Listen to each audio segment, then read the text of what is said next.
Você abre o livro Confissões e o título te promete algo íntimo, quase como se fosse um diário. A escrita é em primeira pessoa, tem emoção, tem drama. Você abre o livro esperando se identificar com o autor, você espera uma narrativa fluida, até porque eu vejo que as pessoas falam do livro Confissões de Santo Agostinho como se fosse um romance, mas aí você começa a ler e em determinado momento a sua leitura trava. O texto, ele começa a exigir de você algo que você não estava esperando. E como resultado, você fecha o livro de filosofia esperando que você não estivesse preparada para esse tipo de livro, quando na verdade a sua expectativa estava desalinhada. E esse é um erro muito comum das pessoas que começam a ler filosofia. Algumas pessoas pegam um livro esperando a mesma fluidez que elas encontram quando elas leem um romance ou uma história de ficção e no final elas acabam se frustrando. Isso até faz sentido porque muitas pessoas começaram a gostar de ler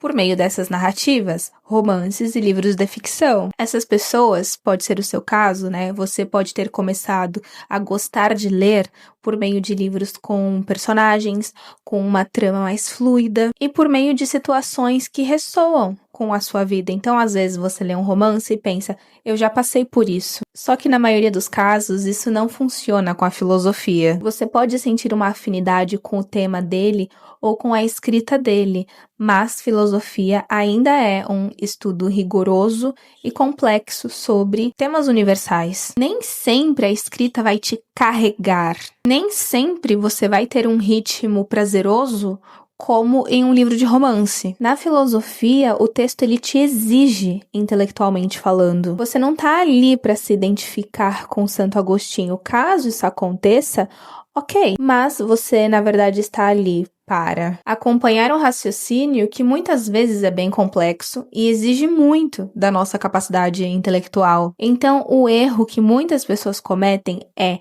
não alinhar as expectativas. Eu tô falando de Santo Agostinho e do livro Confissões só para exemplificar, mas isso serve para qualquer livro de filosofia. O que você tem que fazer é o seguinte, você precisa pegar um livro de filosofia e pensar, eu vou ler esse livro de forma ativa. Eu vou reler algumas vezes, eu vou precisar fazer anotações, ver vídeos e ler outros textos para compreender melhor o que eu tô lendo. Caso você não saiba por onde começar esse tipo de leitura, ou caso você não saiba nem como organizar os seus estudos, eu preparei um guia chamado Leituras Inteligentes. E com ele você vai ser capaz de entender qualquer livro, dos mais fáceis até os mais difíceis, e o preço ele é bem simbólico. São 5 aulas bem objetivas nas quais eu te ensino como eu organizo os meus estudos, as minhas leituras, as técnicas que eu uso, a forma de organizar as minhas anotações, e o link está na descrição. Voltando ao nosso exemplo, Confissões parece um romance por causa da sua estrutura. Esse livro tem uma narrativa muito parecida, né? A estrutura narrativa muito parecida com a estrutura narrativa de um romance,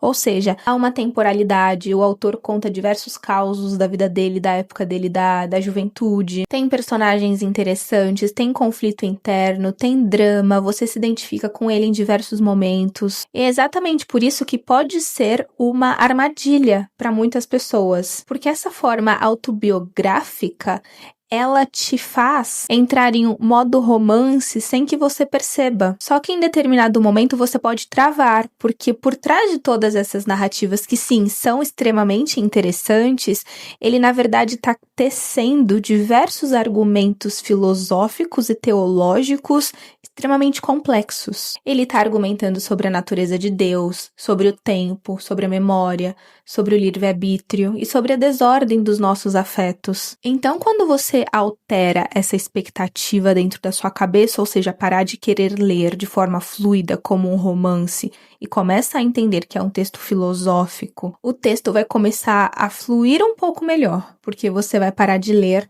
como você estivesse lendo essa narrativa ficcional que você está acostumada. E a leitura vai ficar mais fácil, não porque o texto é fácil, mas sim porque você parou de cobrar dele algo que ele nunca se propôs a te dar. E para mudar isso, basta entender com o que você está lidando desde a primeira página. E como eu disse anteriormente, caso você queira ajuda para ler qualquer tipo de livro, dos mais fáceis aos mais difíceis, o link está na descrição e nós nos vemos no próximo vídeo.